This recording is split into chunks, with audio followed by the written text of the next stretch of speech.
নমস্কাৰ মোৰ ইউটিউব চেনেলত স্বাগতম জনাইছোঁ আৰু সেৱা জনাইছোঁ। আজি আপোনালোকক ইউটিউব চেনেলৰ যোগেদি ক'ব বিচাৰোঁ দুটামান কথা। কৰ্ম মানে কি? কোনটো আচল কৰ্ম? আৰু ভুল হ'লে ক্ষমা কৰি দিব দেই। আমাৰ কৰ্মটো হৈছে ঈশ্বৰ কৰ্ম।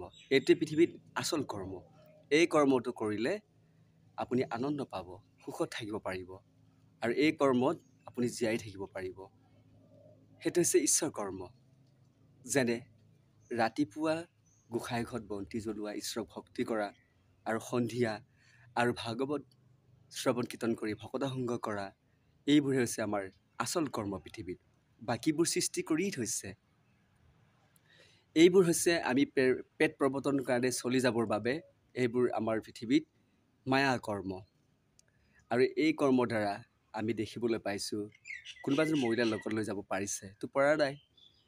সেইকাৰণে আমি আচল কৰ্ম কৰাটো উচিত। গতিকে সেইটোৱে হৈছে পৃথিৱীত আটাইতকৈ ঈশ্বৰ কৰ্ম। সেইটোৱে আচল কৰ্ম। গতিকে কোনোতো পৃথিৱীত সৃষ্টি কৰি নিজে বনাব নোৱাৰে। ঈশ্বৰে বনাই থৈছে যে তুমি শুদ্ধচিতে কাম কাজ কৰি যোৱা এই পৃথিৱীত, তুমি নিজেই পাবা আপোনা আপুনি এইবোৰ। মই কেৱল সৃষ্টি কৰি থৈছোঁ। গতিকে সেয়েহে আজি এই ভিডিঅ'ত আপোনালোকক কথাখিনি ক'লোঁ যে আচল কৰ্ম কোনটো। ঈশ্বৰ কৰ্মটো হৈছে আটাইতকৈ পৃথিৱীত আচল কৰ্ম। এই কৰ্মত সুখ পাব, আনন্দ পাব, জীয়াই থাকিব পাৰিব। গতিকে প্ৰকাশ কৰিলোঁ।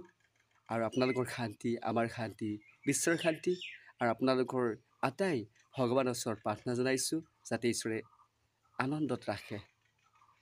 আৰু পুনৰ অন্য এটা নতুন ভিডিঅ' লৈ যাতে আপোনালোকক প্ৰেৰণ কৰিব পাৰোঁ, সেই আশাৰে দি আজি এই ভিডিঅ'ৰ পৰা বিদায় লৈছোঁ। ধন্যবাদ থাকিল।